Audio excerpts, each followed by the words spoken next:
He came for a routine exam, but fate had other plans. Outside the New York Private Urology Center, rain fell in thin silver lines, blurring the skyline like a painting left out too long. Inside, the air smelled of antiseptic and rain-soaked wool. Dr. Lila Monroe, 31, straightened her white coat and brushed a loose strand of chestnut hair behind her ear. As she read the name glowing on her tablet, Evan Hart, 35, CEO Hart Industries. The name tightened something in her chest. She blinked as if the letters might disappear. Her hand hovered midair before the door opened. The scent of rain and cedar filled the room. A man stepped in tall, broad-shouldered, a charcoal coat, hanging open over a white shirt, damp at the collar. For a heartbeat, she could not breathe. He was older, harder lines along his jaw, but it was him. He looked at her the same moment recognition flickered like lightning in his eyes. For 5 silent seconds, the world seemed to hold its breath. "Please have a seat, Mr. Hart," she said, her voice a little too even. He sat, his movements slow-measured, as if afraid the moment would shatter. Lila tapped her pen to the clipboard, hoping he would not hear the tremor in her breath. 5 years had not erased his face or the sound of his voice. He studied her carefully, as if verifying she was real. "Dr. Monroe," he said softly. She kept her eyes on the chart. "It has been a while, hasn't it?" "5 years," she replied. "That is not a while, Mr. Hart. That is an entire lifetime."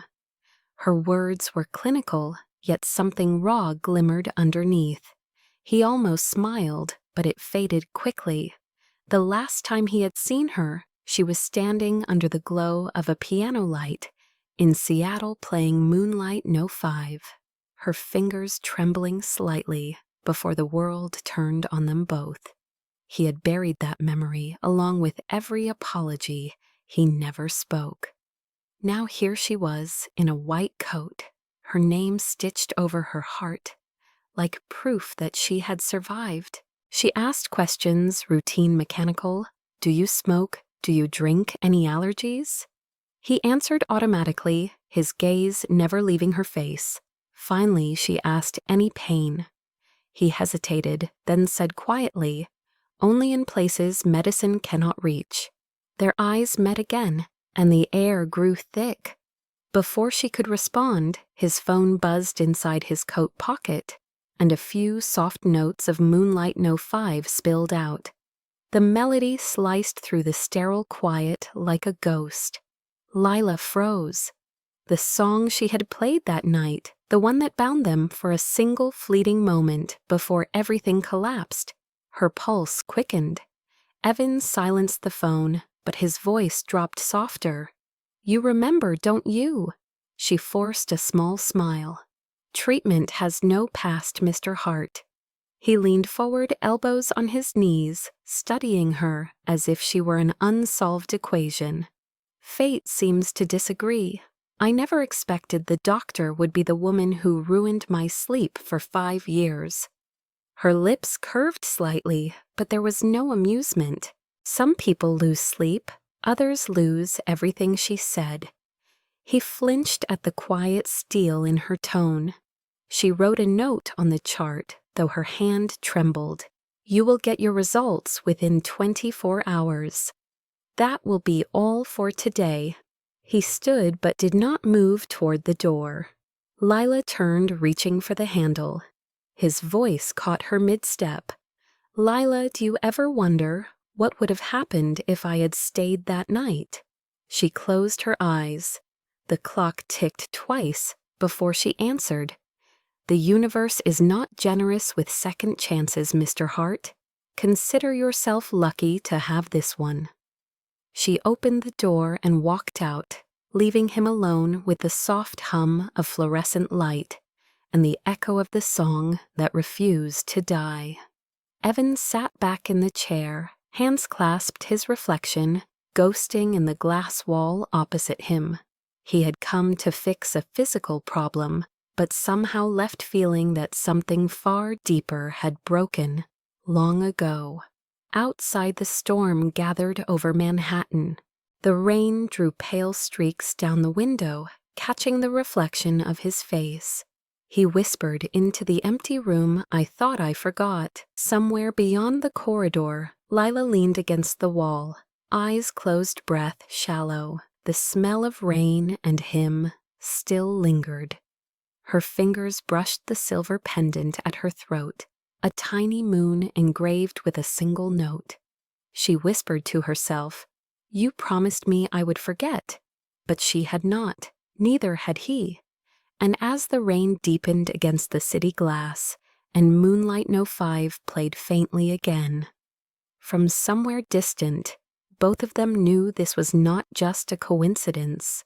It was the beginning of what destiny had left unfinished 5 years ago, waiting patiently in silence for this one impossible moment to start again. The next morning, the skyline of Manhattan burned silver under the winter sun as Evan Hart stood before the glass walls of his office, 30 floors above the city. The man reflected in the window looked composed, powerful, and utterly empty. Reporters called him the Ice King of Manhattan, a genius without mercy. The kind of man who built empires by dissecting numbers, not emotions. Yet even as his assistant recited stock updates and merger schedules, his mind drifted back to the quiet room of the clinic and the woman who refused to flinch under his stare, Dr. Lila Monroe. He had told himself it meant nothing, but the faint echo of Moonlight No. 5 had followed him into sleep and tore through every wall he built. His phone buzzed again, a name flashing on screen, Clara Whitmore. He pressed accept, his tone clipped.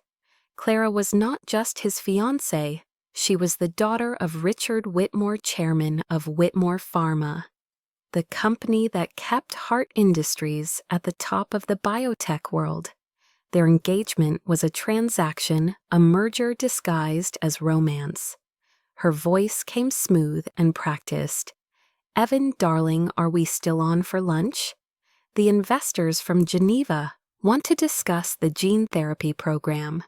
"I am aware," he said, staring at the skyline. "Keep the numbers clean. I will handle the presentation." She paused, searching for warmth in his tone, but there was none. "You sound distant again," she said softly. "Perhaps because we are," he replied before ending the call. The Ice King never wasted words. He turned back to the table where blueprints for the upcoming Hart-Whitmore Gene Initiative lay spread out sleek and perfect on the glass. Billions of dollars, billions of expectations, yet none of it felt alive.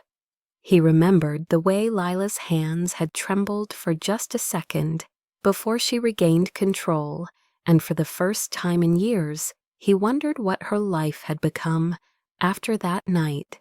Across town, Lila stood in her small Brooklyn apartment, tying her hair before the mirror.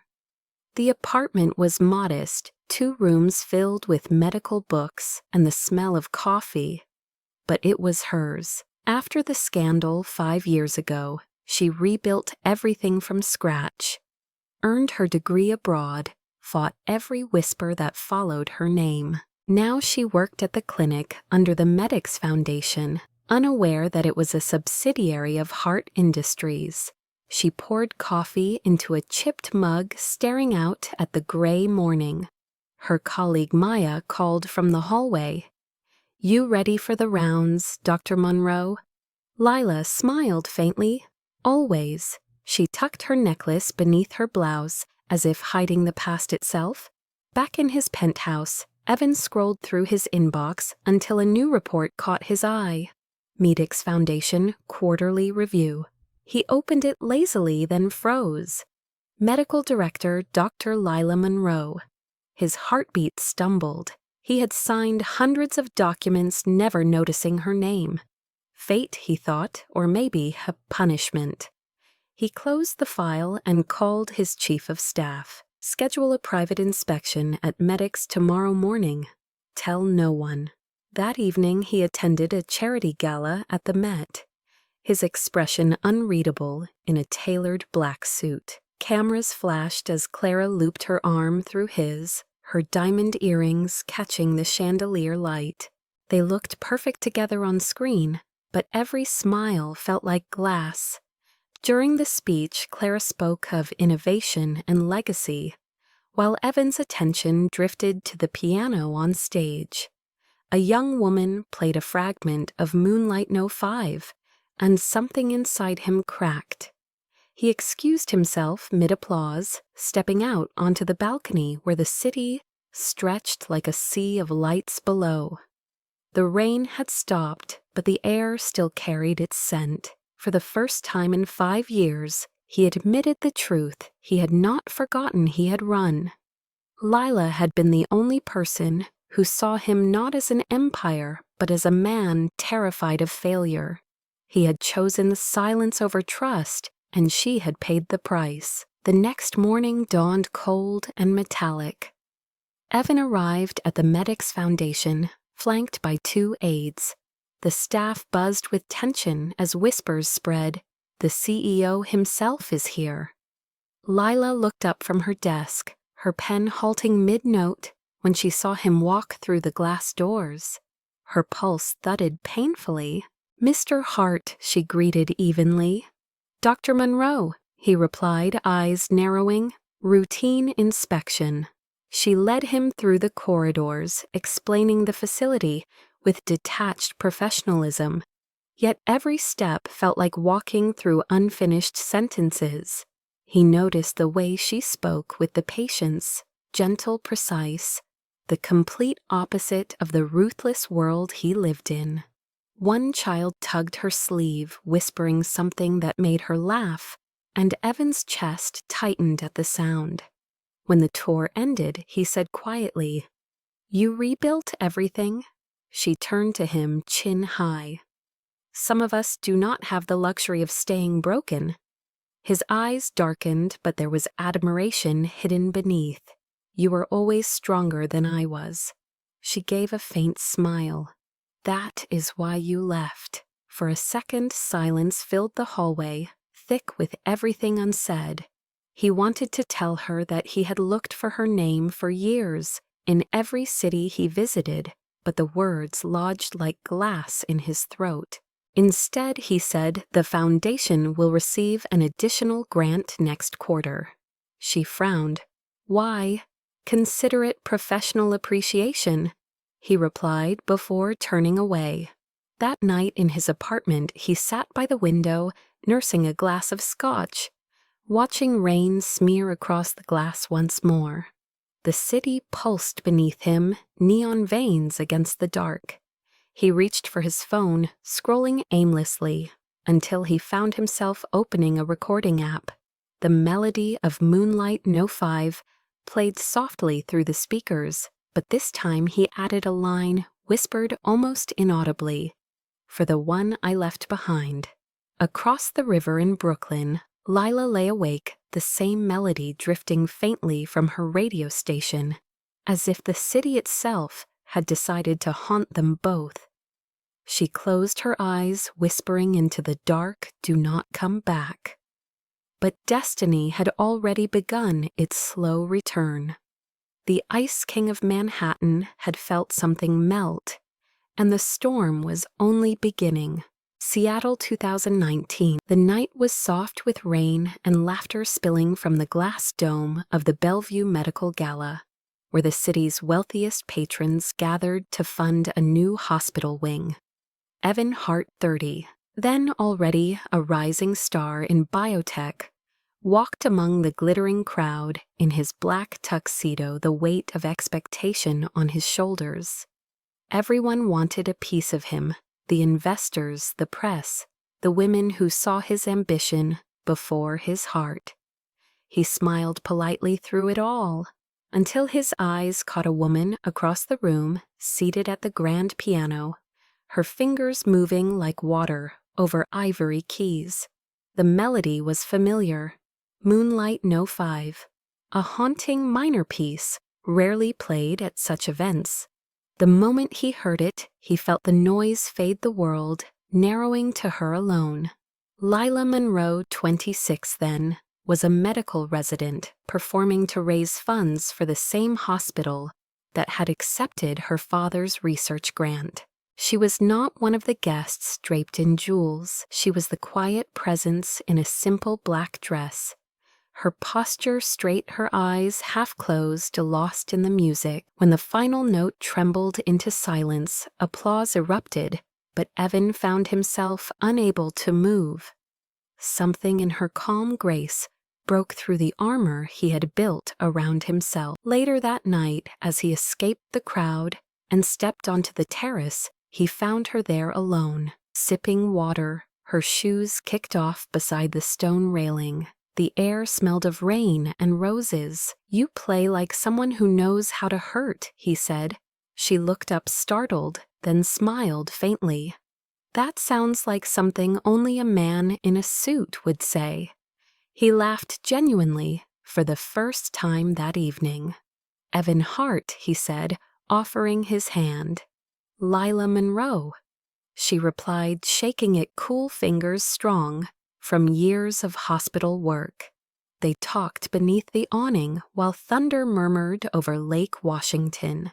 She told him about her father, a cardiologist who believed compassion was the truest form of science. He told her about building heart industries from nothing. After losing his mother to cancer when he was 19, when the rain came harder, they ran inside, laughing, soaked and breathless. Someone handed them towels and champagne, and for a while it felt as if the world existed only for the two of them. They spent the next week stealing moments between their different worlds' dinners that turned into late-night walks, through Pike Place Market mornings, where she would read case studies while he scribbled notes for his next venture. He was used to women who spoke of money or power, but she spoke of healing, of the responsibility that came with knowledge. "You think too much like a businessman," she teased. "You think too much like an idolist," he countered. Then one evening she played Moonlight No. 5, again just for him. He stood behind her watching the reflection of candlelight flicker on the piano surface, and something inside him shifted. He kissed her before the last note faded, and she did not pull away. That night they became something unnamed, tender, reckless, inevitable. When morning came golden through the curtains, he told her, "Stay." She smiled, brushing his cheek. "You do not even know if you like who I am in daylight." He did, or he thought he did. But that afternoon, a photo appeared online, snapped by an anonymous guest of the gala Lila, standing beside him at the piano with a caption, "Billionaire biotech mogul and mystery girl." The media storm built fast, fueled by whispers that she was a gold digger, that she had used him to gain favor for her father's research grant. Clara Whitmore, who had been pursuing a merger with his company, quietly fed the fire. Evan's advisors urged silence. "Do not respond. Distance yourself." And he did. When Lila called, he did not answer. When she came to his office, security turned her away. Within a week, she was suspended from her residency, pending investigation into professional misconduct. She tried to explain that nothing inappropriate had happened, but the board preferred caution over truth. Her father collapsed from stress, a mild stroke that left him unable to work. Desperate, she wrote Evan a letter, pleading for him to believe her. He never read it. It was intercepted by Clara, who made sure it disappeared. A month later, Lila was driving her father home from therapy when a truck skidded through the rain, striking their car. She survived with broken ribs, but lost the baby she had not yet told anyone about. Her father's condition worsened, and she left Seattle soon after taking odd jobs abroad to pay his medical bills. The last thing she kept from that life was the half-burned letter she had meant to send him, its final words blurred by smoke. "If you ever find moonlight again, forgive me." On the other side of the country, Evan convinced himself it was for the best. The scandal faded, Clara's father offered him an alliance, and he buried himself in work. Yet at night he would wake to the memory of her voice, the way she said his name like a prayer and a challenge all at once. He told himself she had played him for sympathy, yet a part of him never believed it. Years passed. Heart Industries expanded into gene therapy, and his fortune doubled, but none of it quieted the ghost of that week. Every time he heard Moonlight No. 5, he changed the station. Every time it rained, he caught himself looking for her in the crowd. 5 years later, when his doctor mentioned a new specialist joining the clinic, he had not even registered the name until yesterday, when she stood before him alive, strong, unbroken. The past he thought buried had walked into his life, wearing a white coat and a steady heartbeat. And for the first time since Seattle, he realized that his empire meant nothing if he could not forgive himself for destroying the only thing that had ever felt real. The rain returned to Manhattan, as if the universe itself wanted to remind them where it all began. 3 days after the inspection, Lila stood in the corridor of the Medics Foundation reviewing patient files. When her assistant rushed in, breathless Dr. Monroe, the board requested, "Your presence at the Whitmore Gala tonight. Apparently, Heart Industries is co-hosting." Lila froze the clipboard slick in her hands. She had avoided public events for years, yet fate had a cruel sense of irony.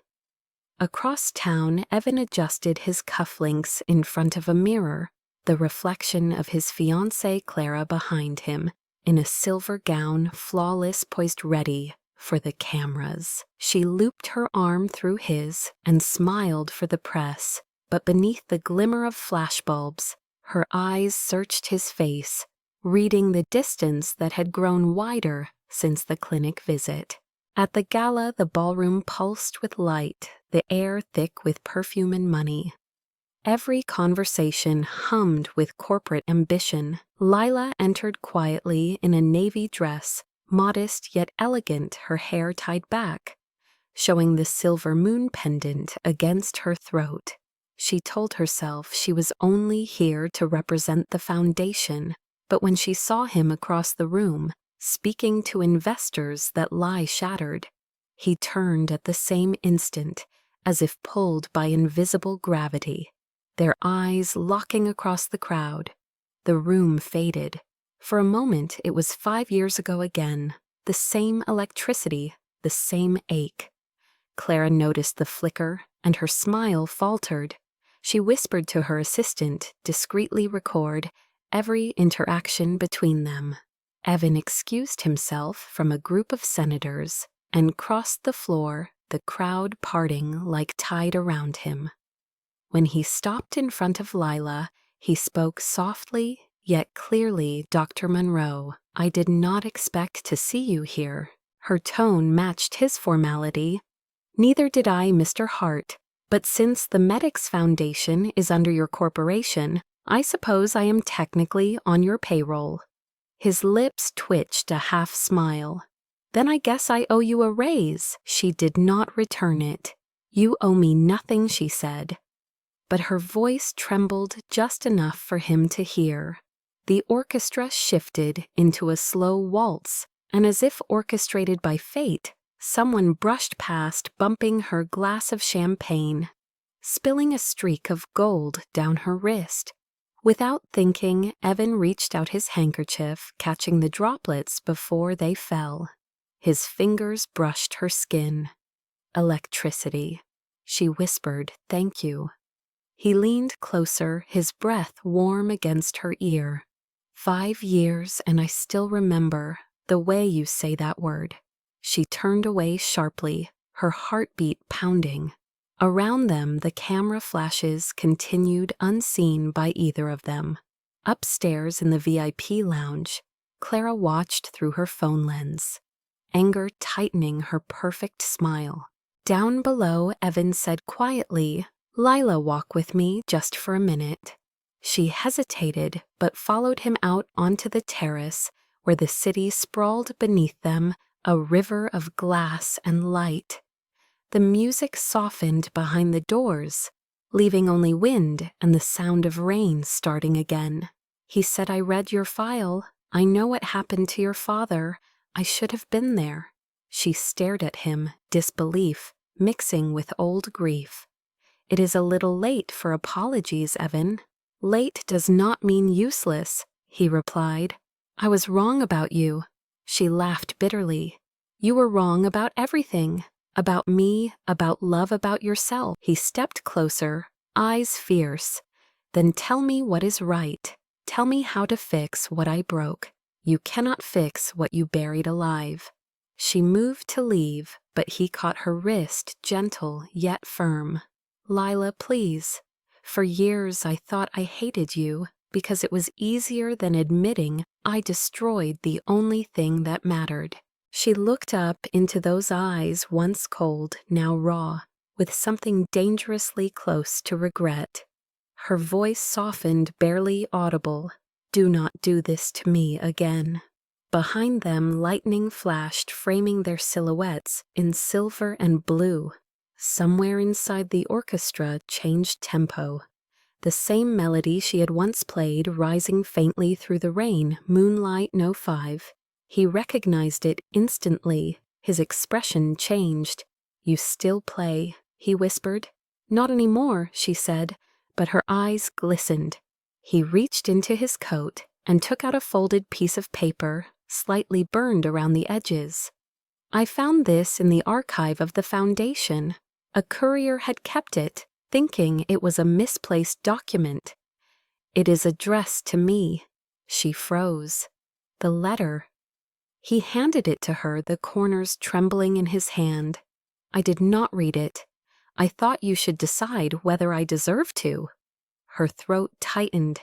She stared at the letter, then at him, the man who once stood by, and watched her life fall apart. "You think redemption comes in envelopes," she said.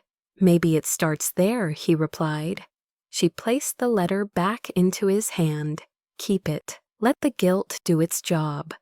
Then she turned, walking away, the sound of her heels sharp against marble, like punctuation marks in a sentence that refused closure.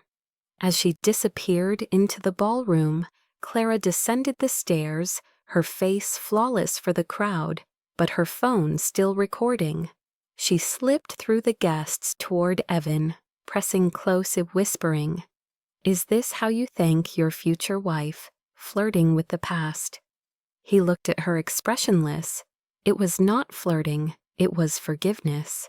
She smiled coldly and whispered loud enough for the nearby reporters to hear, "Perhaps the Ice King has finally melted for his scandalous doctor." The next morning, headlines exploded.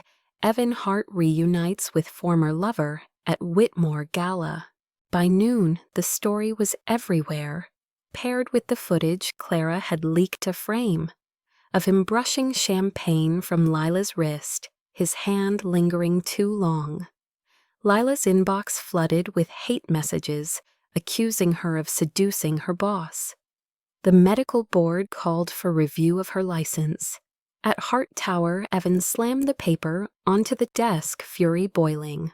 Clara stood calm in the doorway, feigning innocence. "Do not look at me," she said. "The world loves a love story, even if it destroys one." He stared at her with an icy silence that could have frozen the room. "You have no idea what you just started." He turned toward the window, rain streaking down the glass again. Somewhere across the city, Lila sat alone in her apartment, reading the same article, her reflection fractured in the screen. She whispered into the quiet. Maybe this is how fate reminds us the past is never gone. Outside thunder rolled again over Manhattan, echoing like applause from an audience neither of them had asked for. The collision was complete. Two worlds once torn apart, now bound again by scandal guilt and the faint, unending sound of rain. The next 48 hours turned Manhattan into a furnace of whispers. News anchors replayed the same 30-second clip of Evan Hart and Dr. Lila Monroe, on every network looping it under bold headlines. The billionaire and the doctor from that night. Pundits speculated about secret affairs, insider trading, and hidden agendas.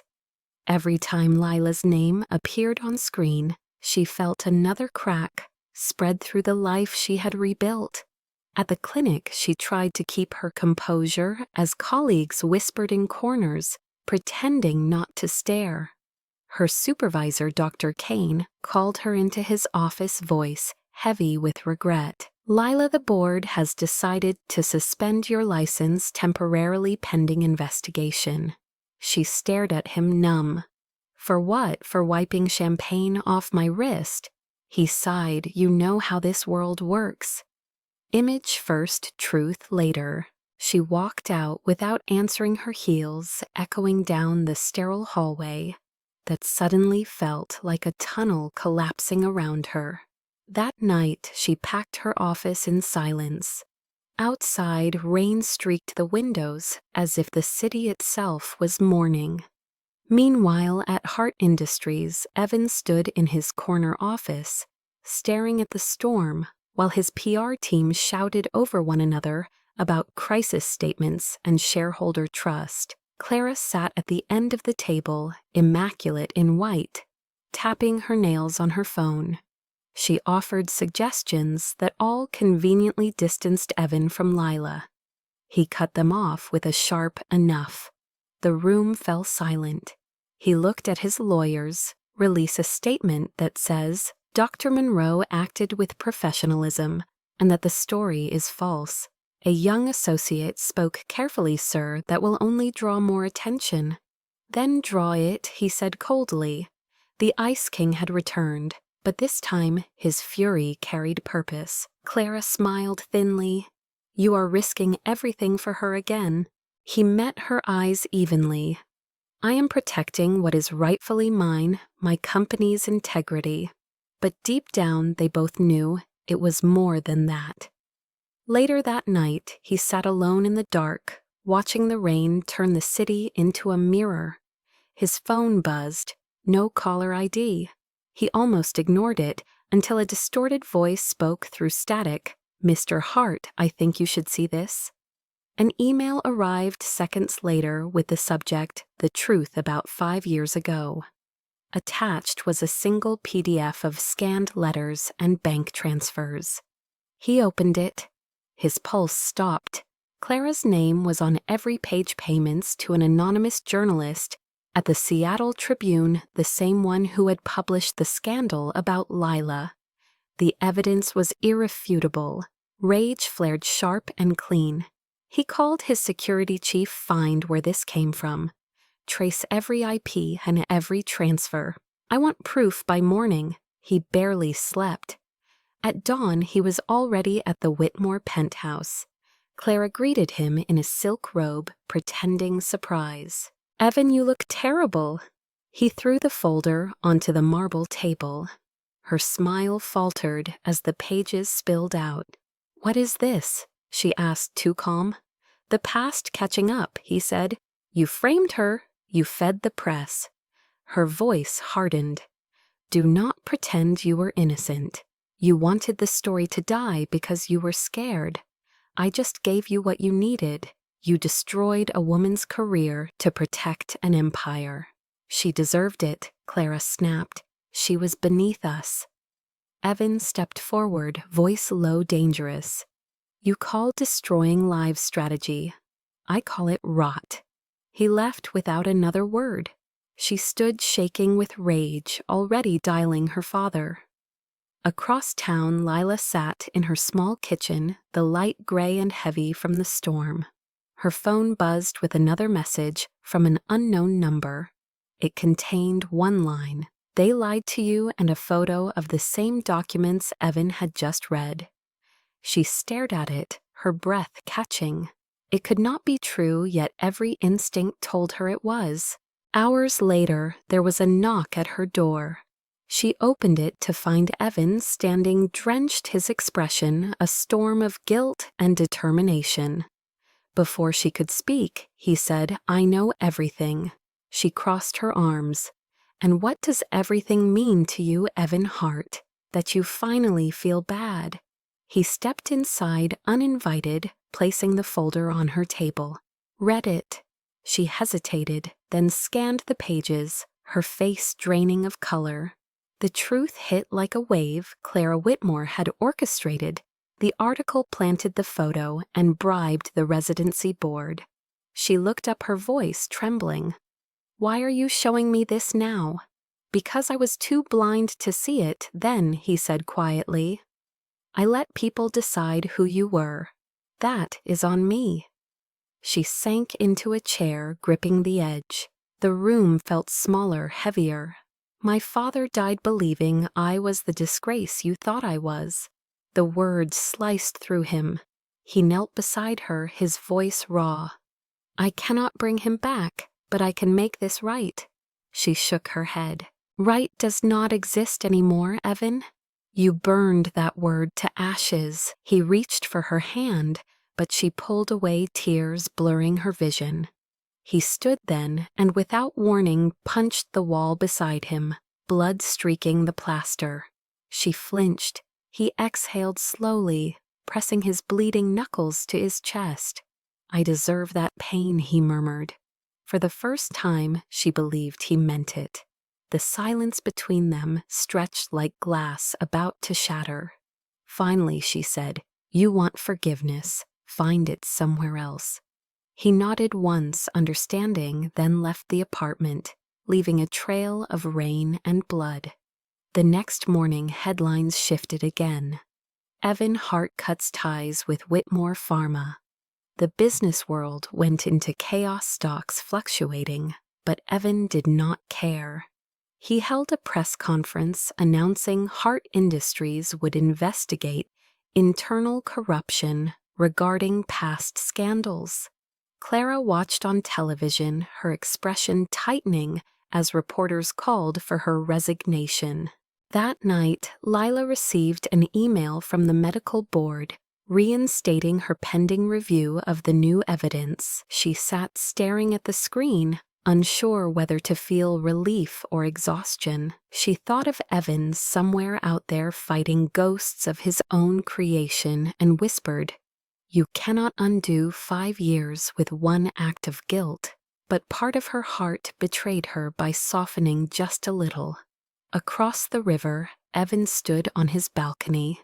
Rain soaking through his shirt, the city roaring beneath him.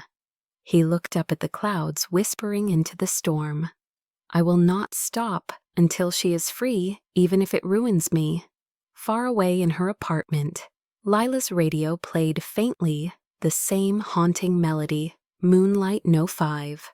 Drifting through the rain, as if the universe was daring them both to believe in redemption one more time.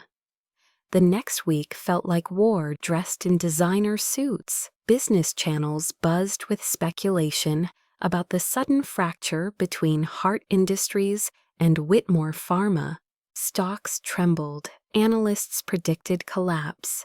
Yet Evan Hart walked into every meeting with the calm precision of a man who had already calculated the cost of his conscience. Inside the boardroom, the directors murmured about loyalty and profit, while he stared out the window at the skyline sharp and cold as truth.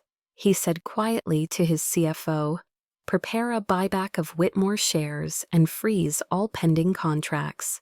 The CFO hesitated. "Sir, that will cost billions." Evan turned his gaze on him and said evenly, "I have lost something far more valuable than billions." "Do it." When he left the room, his phone buzzed with messages, none from Lila. He had given her space, but her silence gnawed at him more than the headlines ever could. That evening, he received an invitation, marked anonymous, to a closed investors' summit hosted by Grant Biotech, one of their oldest rivals. Leo Grant, the silver-tongued CEO, who had built his empire on charm and stolen ideas, was planning something big. Evan knew Clara would not rest until she found another ally, and Leo was her perfect match. He instructed his assistant to prepare travel to Boston, where the summit would be held.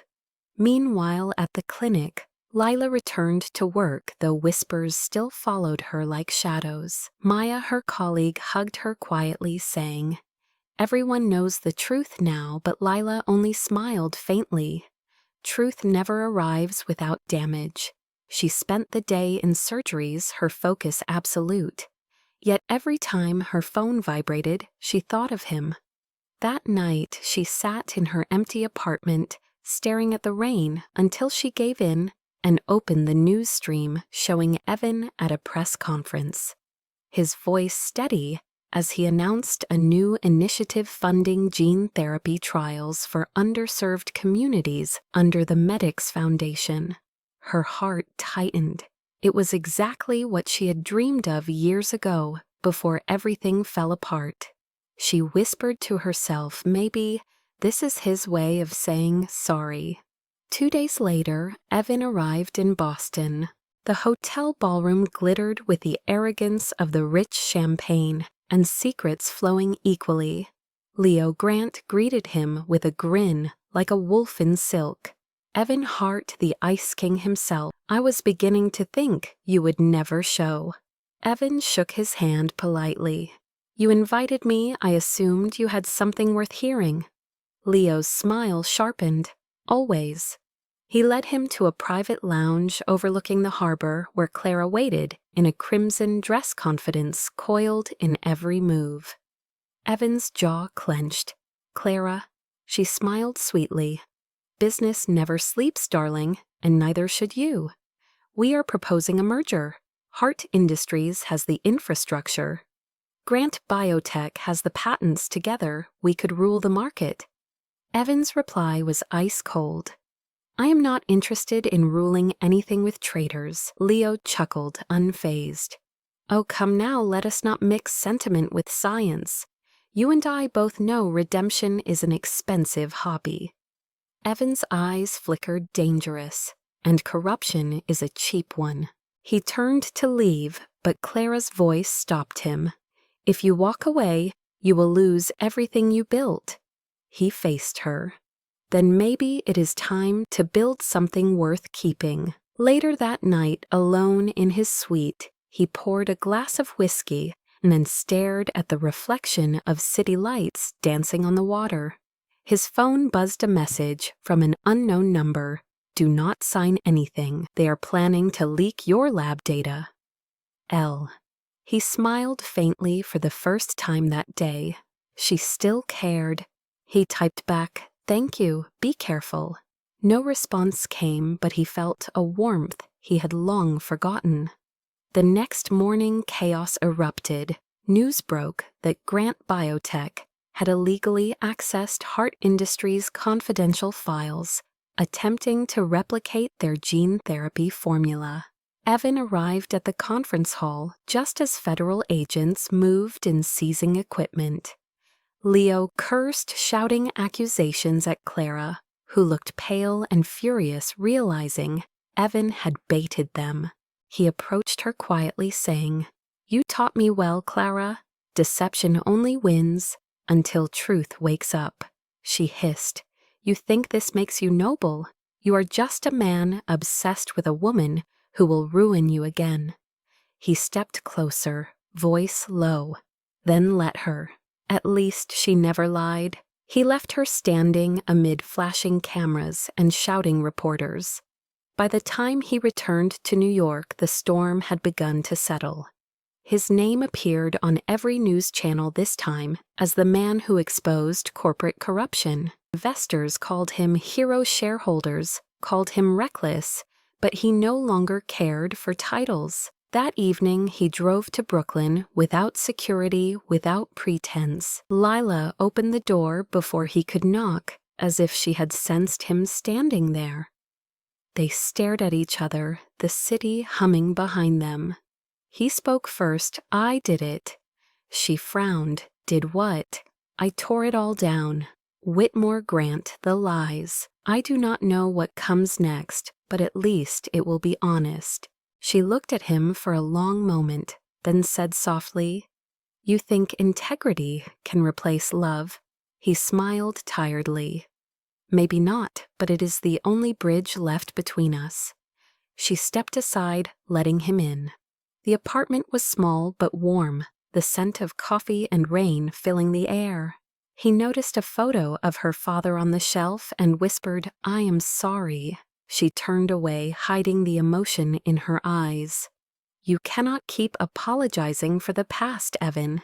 It does not make you a better man. It just keeps you standing in the same place." He nodded slowly. "Then let me move differently." He reached into his coat and took out a check folded once. A grant for the Medics Pediatric Research Fund under her name. She stared at it, refusing. "I do not need your money. It is not money." He said, "It is proof that I still believe in what you taught me." She hesitated, then took it quietly, placing it on the counter. He stepped closer, their faces inches apart, the tension electric, yet fragile. He said softly, 5 years ago I chased power because it made me feel alive. Tonight, standing here with you, I realize I was dead the whole time." She whispered, "Do not say things you will regret." He smiled faintly. "I have regretted everything except this." The air between them vibrated with unsaid words, desire threading through guilt and forgiveness. She finally said, "Go home, Evan, before we both make another mistake." He reached for her hand, but stopped halfway, letting the silence say what he could not. Then he left into the rain without looking back. From her window, she watched him disappear down the street, the reflection of headlights blurring like tears she refused to shed. He got into his car, gripping the wheel, whispering to himself, "If she needs proof, I will give her everything." His phone buzzed again, a single message from his head of security. "There has been an explosion at the lab." He froze. The night that had promised redemption suddenly tilted toward chaos. The city lights blurred as sirens began to wail in the distance, pulling him back into the fire from which he had never truly escaped. The call came at 9:42 p.m., while rain lashed the city and thunder trembled above the Hudson. Evan was halfway across the Brooklyn Bridge when his security chief's voice cracked through the phone. "Sir, there has been an explosion at the Hart Industries main lab. Emergency services are already on site. Multiple injuries." Lila Monroe was scheduled for a consultation there tonight. The world around him narrowed to static. He slammed the brakes, the tires screeching against wet asphalt. "What did you say?" "She was there. I repeat, she was there." The call broke off in a burst of static. Evan tossed the phone aside and drove like a man possessed, weaving through traffic sirens wailing ahead of him. The rain turned the road into glass, but he did not slow down. Images flashed in his mind, fireglass her face, her laugh, the way she said his name like a secret. "Please God," he whispered, though he had not prayed in years. When he reached the lab, the sky glowed orange against the smoke. Fire trucks lined the street, police lights painting everything red and blue. He ran past the barricade, ignoring shouts from officers. Flames clawed out of shattered windows, and the air reeked of burning chemicals. A firefighter tried to stop him, shouting, "You cannot go in there, sir." Evan shoved past. That is my building. There are people inside. He grabbed a helmet from the back of a truck and charged through the side entrance where heat slammed into him like a wall. Side alarms blared the sprinkler system, sputtering uselessly. Smoke curled through the corridors like a living shadow. He stumbled forward, calling out Lila. His voice echoed back hollow. Somewhere deeper inside, a faint cry answered, "Help!" He followed it, coughing through the haze, until he saw her crouched beside an injured technician trapped under a fallen beam. She looked up, disbelief flashing across her soot-smeared face. "Evan, what are you doing here?" He ignored the question, lifting the beam with both hands, muscles straining, veins burning. "Move when I say now."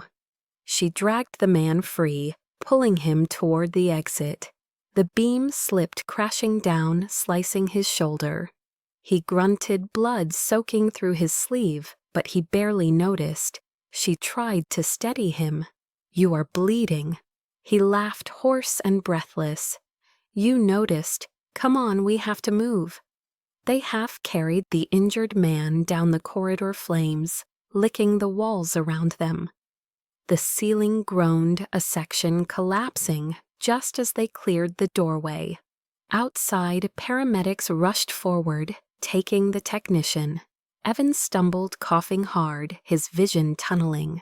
Lila pressed her hands to his shoulder, blood warm against her palms. "Stay with me."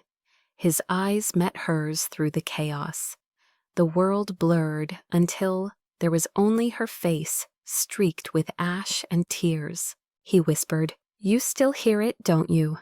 "What?" "The music, the moonlight." She shook her head, choking on smoke. "Not now, Evan, please." But he smiled faintly. "If you still hear the moonlight, say yes." She grabbed his face with trembling hands. "Stop talking like that." The medics ran toward them, but he collapsed before they reached him. Lila screamed his name as they lifted him onto a stretcher, oxygen mask over his mouth, his pulse weak but steady. Rain poured harder, dousing the last flames as they drove him away. Light slicing through the storm. She followed the ambulance, her hands shaking, gripping the edge of the seat. In the hospital corridor, she paced back and forth until a nurse came out saying, "He lost a lot of blood, but he is alive. He is in surgery now."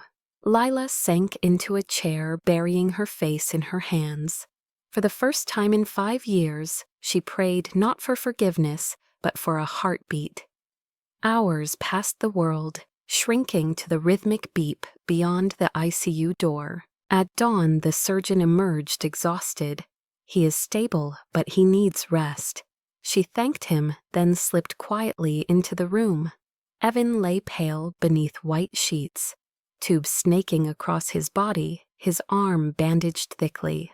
The man who had ruled empires now looked human, fragile, almost peaceful. She pulled a chair close and sat silently watching his chest rise and fall. The first rays of sun broke through the window, turning the rain on the glass into scattered diamonds. She reached out, brushing his hair from his forehead, whispering, "You idiot. You never could let go of control." His eyes fluttered open, barely a sliver of blue beneath heavy lids. He rasped, "You are here." She nodded, tears catching the light. "Where else would I be?" He tried to smile, then winced. "You should have let me burn." She leaned closer, voice fierce. "Do not you dare, not after everything." He closed his eyes, murmuring. I heard it again. The moonlight. It never stopped. She rested her forehead against his hand. "Then maybe it means we are still alive." Later that morning, reporters gathered outside the hospital demanding statements. Clara watched from her penthouse, rage twisting inside her, as every channel showed Evan and Lila together, again, the narrative turning against her. She picked up her phone and called Leo Grant, screaming, "You promised the blast. would only destroy data, not people. He replied coolly, "You cannot build a kingdom without fire, Clara." She hung up shaking. For the first time, she realized she was the villain in her own story. Back at the hospital, Lila dozed in the chair until Evan stirred, whispering her name. She woke instantly. He said weakly, "My father will come. He will tell you to leave." She smiled sadly. "I have heard worse." He gripped her hand with surprising strength. Do not leave no matter what he says. Promise me." She hesitated, then nodded. The door opened moments later, and an older man entered, tall gray hair, immaculate suit, the kind of authority that filled rooms. Mr. Hart Sr. regarded her coldly before turning to his son. "You nearly killed yourself for a woman who ruined you once already." Evan's jaw tightened. "She did not ruin me. She saved me." His father's voice was steel. "Love makes men weak." Evan met his gaze, unflinching. "Then let me be weak. For once in my life, I will choose it." The older man's eyes flickered disappointment before he turned and left. Lila sat beside him, whispering softly, "You just declared war on your family." He smiled faintly. "Then I am finally free." That evening, she left his room briefly to get coffee. Stepping out into the hallway, where the city lights shimmered beyond the window, she felt the weight of years lift from her chest, replaced by something fragile but alive. She whispered to herself, "Maybe forgiveness is not a word, but a choice." Down the hall, Evan stared out the window, watching her silhouette fade into the glow of hospital light.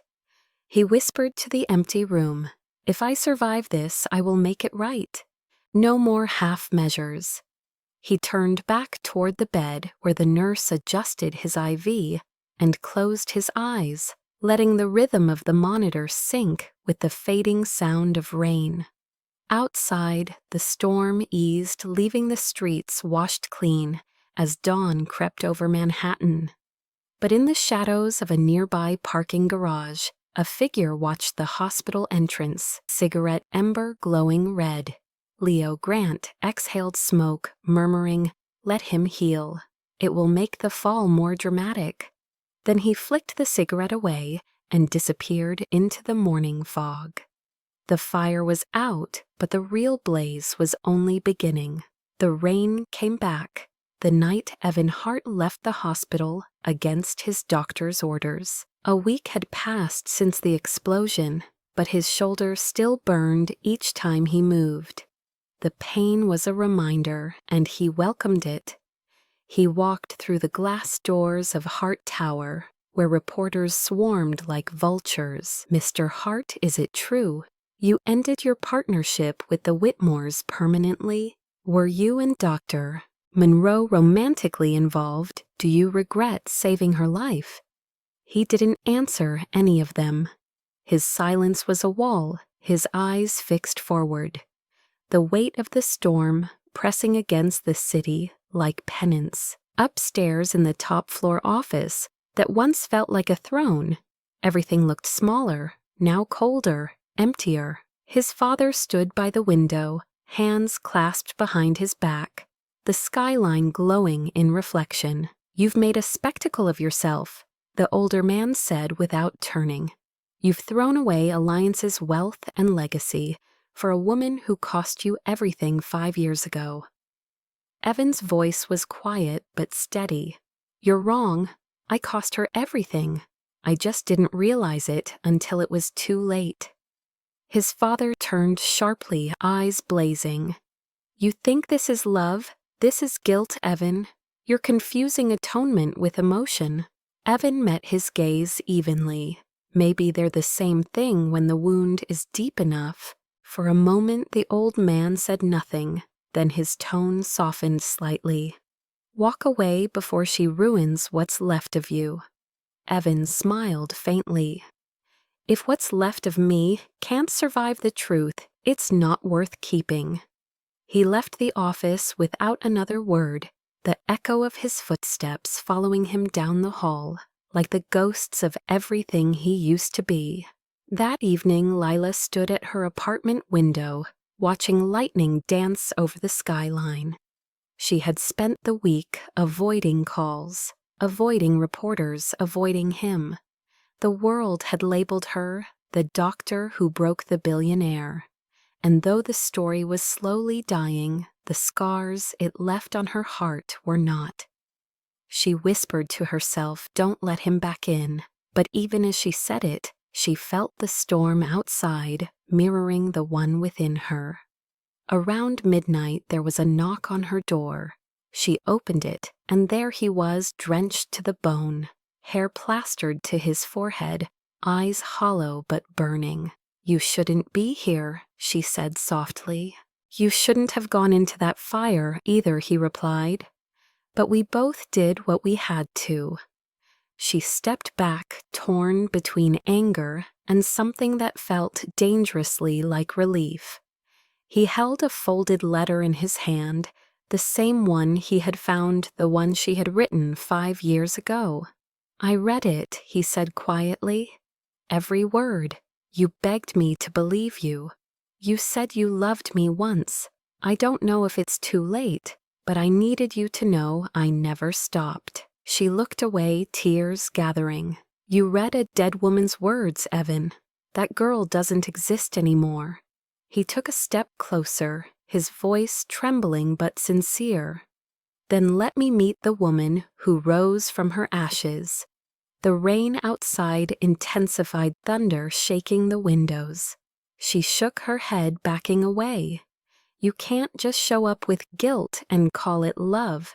"It's not guilt," he said. "It's truth. I've spent 5 years building empires, trying to drown your voice, but it kept coming back. The night I saw you again, I thought it was punishment. Now I think it was grace."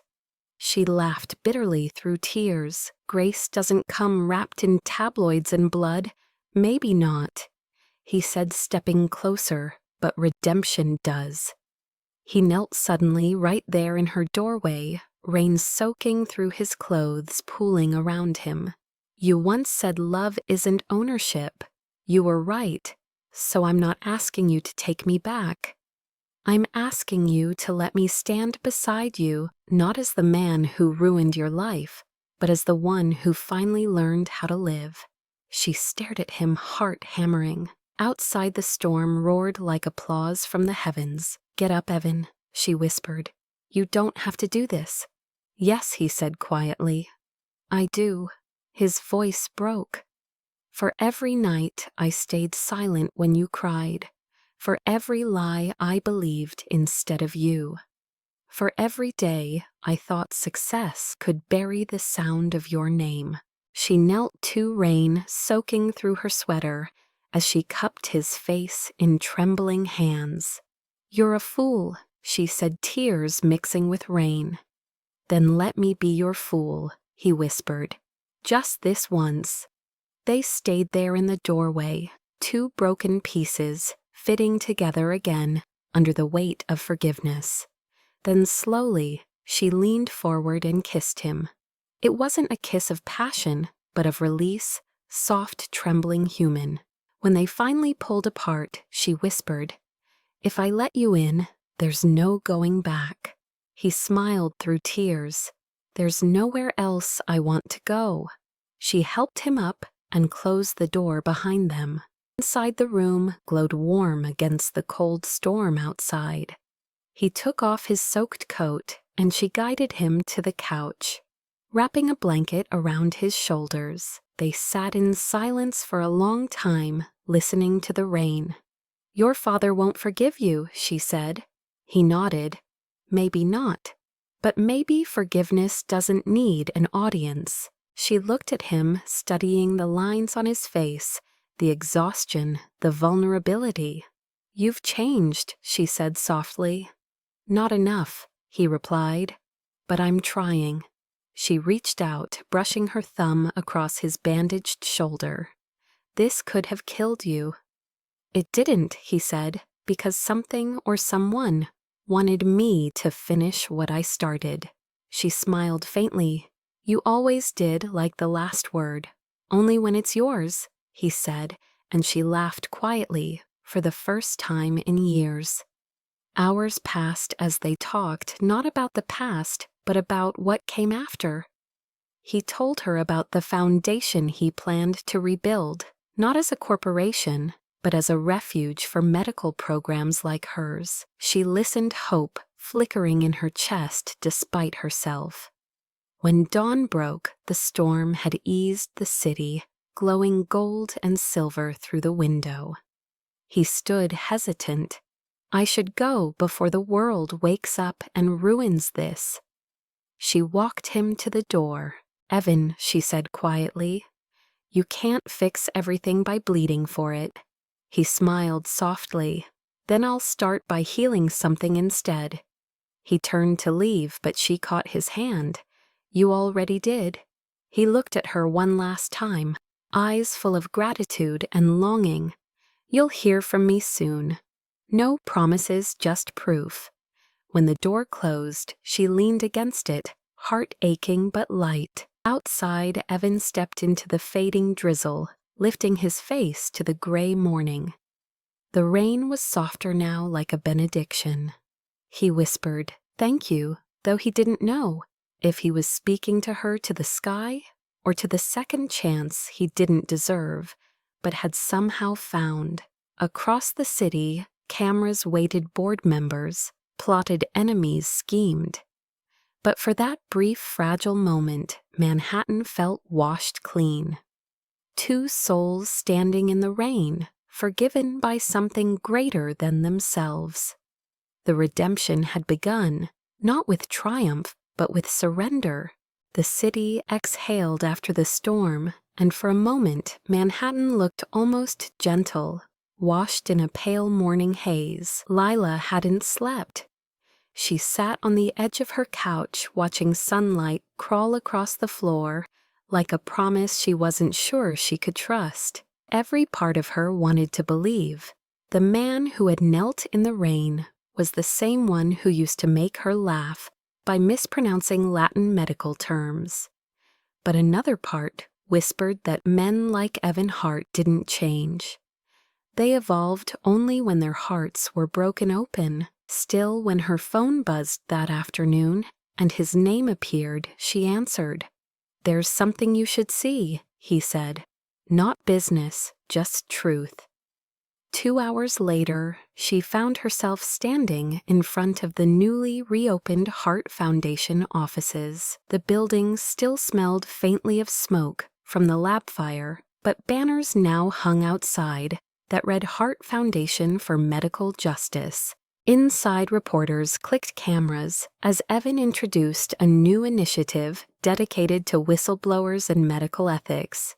His voice was calm, clear, almost reverent as he said, "No discovery should come from deceit. No life should be collateral damage for progress." Their eyes met across the crowd, and for the first time she saw not the Ice King, but the man she had met under a piano light in Seattle. After the event, he approached her quietly, away from the press. "I meant every word he said." She nodded. "Then keep meaning them when the cameras are gone." "Dinner tonight?" he asked, half a question, half a plea. She hesitated, then whispered one dinner. That evening they met at a small restaurant in the village. The kind with soft jazz and dim lights that made every word sound like confession. For a while they spoke about neutral things, books, travel, the absurdity of media. But beneath every laugh, something heavier waited. Finally, when dessert arrived, untouched between them, she said softly, "There's something I never told you." He stilled the air between them, thinning. She looked down at her hands. "After you left after the scandal, there was a car accident. My father was in the hospital. I was driving." Her voice broke. "I was pregnant, Evan." His breath caught. "Pregnant?" She nodded slowly. "I lost the baby that night. The doctors said the trauma was too much. I didn't even have time to mourn properly. I buried it with the pieces of who I used to be. Silence filled the space like gravity. The music faded, the noise of the restaurant dissolving until it was only them. Evan's eyes glistened, his voice trembling. "Why didn't you tell me?" She looked up, pain and pride warring in her face. "Because you were already gone. Because you wouldn't have believed me. Because I didn't want pity from the man who called me a liar." His throat tightened. "Lila, I don't," she whispered. "You can't apologize for something that broke both of us." He leaned forward, tears finally falling unchecked. "Then let me carry it with you now. Please, don't keep that alone anymore." For a long time she said nothing, just breathing, trembling. Then she whispered, "You can't fix grief with love." "No," he said, "but you can make it bearable." She looked at him and saw not the billionaire, not the sinner, but the man who had once listened to Dar play piano, like it was the only sound that mattered. Slowly she reached across the table and took his hand. "His name would have been Noah," she said quietly. "I called him that once before everything went dark." Evan closed his eyes, the word sinking into him like a prayer. "Then he still exists," he murmured, "in every choice we make to be better than before." She smiled through tears. "You still talk like a dreamer." "Only when I'm awake," he said softly. They left the restaurant without speaking. The air outside cool and fragrant with rain. He walked her home through the quiet streets, neither wanting the night to end. At her door she turned to him and said, "You know this doesn't mean I forgive you completely." "I know," he said, "but it means I still have something worth earning." She nodded once and opened the door, pausing before stepping inside. "I'll play again," she said. "Tomorrow, same place where it started." The next evening she sat at a small piano bar near Central Park. The lights low, the crowd intimate. Evan stood at the back unnoticed. When she began to play Moonlight No. 5, the room fell silent. Her hands trembled at first, but then steadied every note, carrying years of buried pain and slow forgiveness. Evan closed his eyes, the melody threading through him like absolution. When she finished, the applause was gentle but real. She turned toward him, their eyes meeting in the soft glow. He mouthed the words, "Thank you." Later they walked together through the park, the world washed clean by another drizzle. "You asked me once if I still hear the moonlight," she said. "Tonight I did." He smiled, the kind of smile that only comes after long sorrow. "Then maybe that's enough for now." They stopped under an archway where the sound of rain echoed like heartbeats. He brushed a strand of wet hair from her face. "What happens next?" he asked. She tilted her head, eyes shining. "We live, we learn, we forgive slowly." "And if I mess it up again," he whispered. "Then you'll kneel in the rain again," she said, smiling through tears. He laughed softly, pulling her close. "Fair enough." They stood there in silence, letting the night hold them. Somewhere above, the city lights shimmered against low clouds, and in that small space, between heartbreak and healing, they found a fragile kind of peace. Lila leaned her head against his chest and closed her eyes. "I thought love was something you survive," she said. "Now I think it's something you rebuild." "Together," he said. "Always together." When they finally parted, dawn was breaking again, the world outside tinted gold. She turned to him one last time before stepping into the light. "Good night, Evan." "Good morning," he replied, smiling. She laughed softly and disappeared around the corner. He stood watching until she was gone, then looked up at the fading moon. For the first time in years, he didn't feel haunted. He felt home. The city stretched around him, alive and infinite, and somewhere in its heartbeat, the ghost of a child named Noah and the echo of a song called Moonlight finally found rest. 1 year later, the rain returned to Seattle, not as a storm, but as a soft hymn against the glass of the new children's hospital that stood on the same hill where the old Bellevue Gala had once been held. The sign above the entrance read, "The Noah Monroe Wing," sponsored by the Heart Foundation. Inside the main hall, sunlight poured through high windows onto walls painted in shades of soft blue and gold. Lila walked slowly along the corridor, her white coat brushing her knees as children waved from playrooms filled with color. She smiled at them, every time her heart expanding with each small laugh she heard.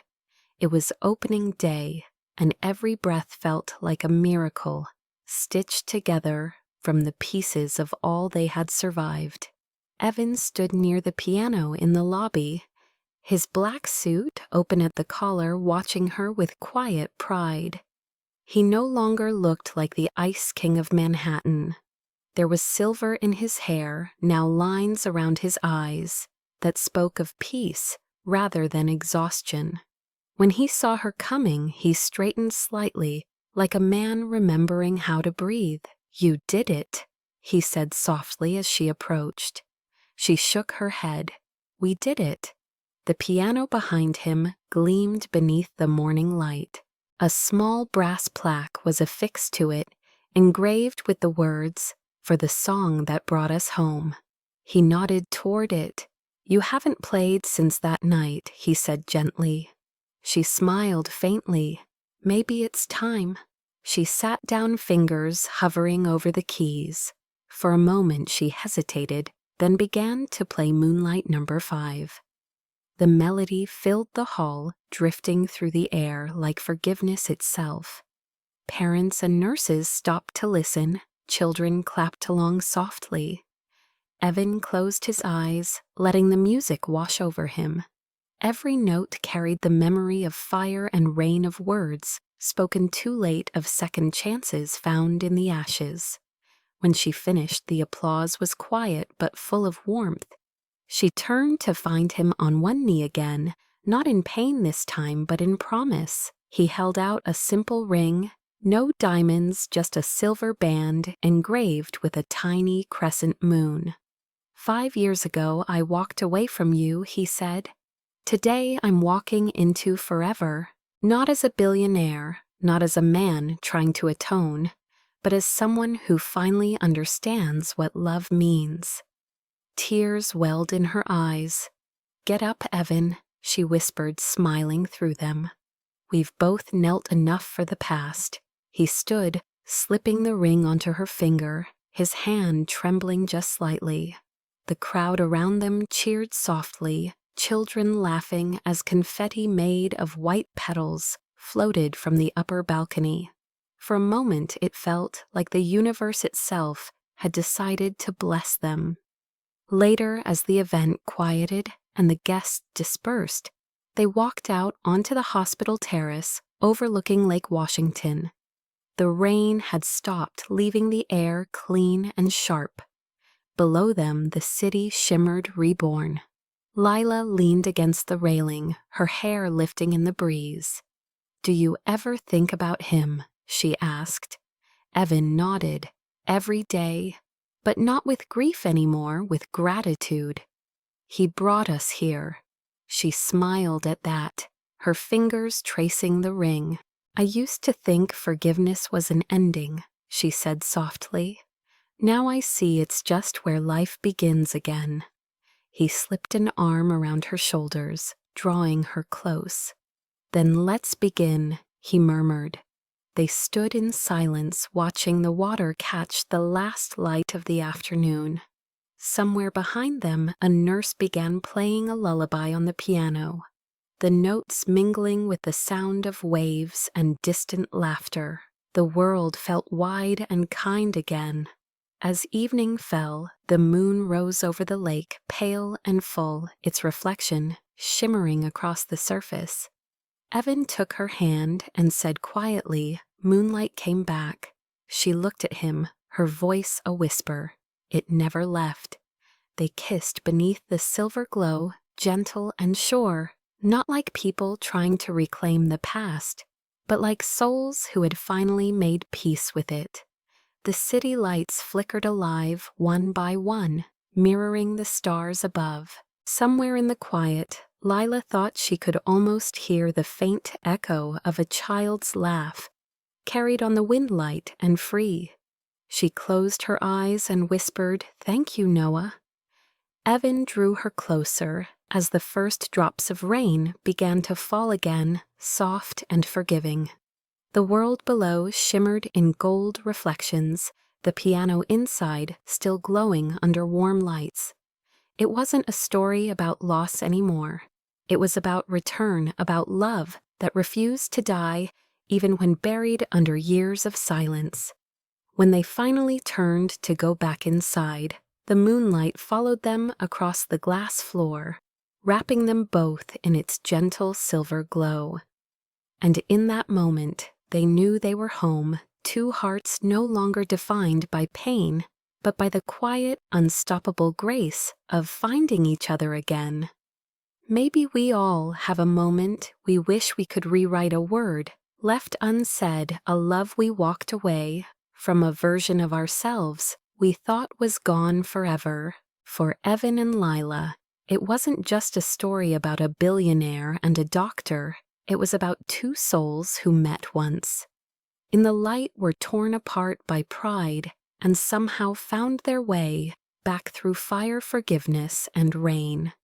Maybe that's what life really is, a long, winding road that keeps circling back to the people and places that taught us how to feel.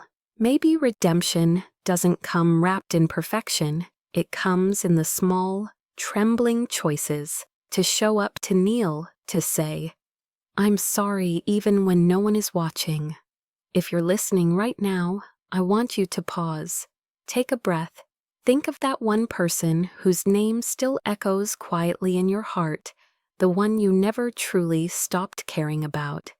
Maybe you lost them to time, to anger, or to silence. Maybe they hurt you, or maybe you hurt them. But if tonight's story taught us anything, it's that the heart has its own memory, one that refuses to die, even when logic says it should. Forgiveness isn't weakness, it's courage in its gentlest form. It's saying, "I remember what you did, and I choose to heal anyway." It's letting go of the version of yourself that was built on pain. Because when you do, something extraordinary happens. The moonlight returns. It might take years. It might take one impossible moment in the rain, but it will find you. Somewhere between heartbreak and healing, between loss and love, the universe always gives us a chance to begin again. You just have to be brave enough to take it. Maybe you're watching this alone tonight, the glow of your screen, the only light in your room. Maybe you've been carrying a story no one knows, the kind that sits heavy on your chest at 3 a.m. If so, this is for you. You're allowed to start over. You're allowed to forgive yourself. You're allowed to believe that love in its purest form can still find you, even if it takes 5 years or a lifetime. And if someone out there still lives in the back of your mind, I hope you reach out someday, not because you owe them closure, but because you owe yourself peace. Maybe you'll never get the perfect ending, but maybe you'll get something better. A quiet understanding that you did your best, that you tried, that you loved deeply and honestly. That's what stories like this remind us of. Not every wound bleeds forever. Some of them heal into light. And maybe, just maybe, that light becomes someone else's hope. If this story touched your heart tonight, tell me in the comments where you're watching from. Tell me if you've ever had your own moonlight moment, someone you forgave, someone who came back, or someone who never did, but still taught you how to love differently. Your story matters even if it's messy, even if it's still unfolding. Because the truth is, none of us are really alone in our heartbreak. Somewhere, someone is listening, someone who understands. So if you're still searching for your moonlight, don't give up. Keep your heart open. Keep walking through the rain. Because sometimes the most beautiful love stories aren't the ones that end perfectly. They're the ones that find their way home. This is Emma, and I'll see you in the next story. Until then, hold on to the light.